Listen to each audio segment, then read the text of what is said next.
সকাল থেকে মুখভার আকাশের। গত 24 ঘন্টায় শহর জুড়ে বৃষ্টি হয়েছে ৬২.১ মিলিমিটার।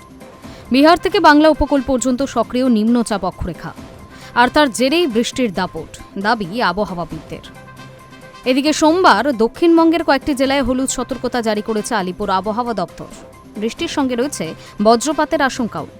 কলকাতাতেও বজ্রবিদ্যুৎ সহ বিক্ষিপ্তভাবে বৃষ্টির সম্ভাবনা। নিম্নচাপ অক্ষরেখাটি সরে গেলে কিছুটা কমবে বৃষ্টি, তবে বুধবার থেকে ফের বাড়বে ঝড় বৃষ্টির পরিমাণ। সোমবার সর্বনিম্ন তাপমাত্রা 25 ডিগ্রি। গতকাল সর্বোচ্চ তাপমাত্রা ছিল 33.7 ডিগ্রি। অন্যদিকে উত্তরবঙ্গে লাগাতার বৃষ্টি চলছেই। বিভিন্ন জেলায় হলুদ ও কমলা সতর্কতাও জারি, তবে বৃষ্টির পরিমাণ ও ব্যাপকতা কমবে কিছুটা। ফের শুক্রবার থেকে ব্যাপকতা বাড়বে। দক্ষিণবঙ্গের হাওড়া, উত্তর ও দক্ষিণ 24 পরগনা, পূর্ব পশ্চিম মেদিনীপুর ও নদিয়ায় কয়েকটি হলুদ সতর্কতা জারি করা হয়েছে আবহাওয়া অফিসের তরফ থেকে।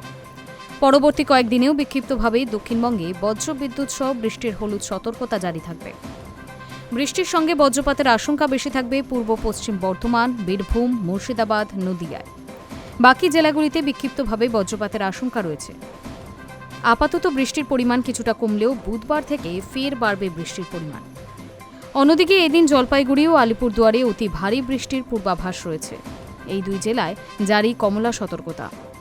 সপ্তাহ জুড়ে দার্জিলিং, কালিম্পং, আলিপুরদুয়ার, কোচবিহার সহ 5 জেলায় ভারী বৃষ্টির হলুদ সতর্কতা জারি রয়েছে। উত্তরবঙ্গের সব জেলাতেই বজ্রবিদ্যুৎ সহ হালকা থেকে মাঝারি বৃষ্টির সম্ভাবনা। সঙ্গে 30 থেকে 50 কিলোমিটার গতিবেগে দমকা ঝোড়ো হাওয়াও বইবে। এই কয়েকদিন বৃষ্টি তুলনামূলক কমলেও শুক্রবার থেকে আবার বৃষ্টির পরিমাণ ও ব্যাপকতা বাড়বে। জারি হবে কমলা সতর্কতা। Hi News network.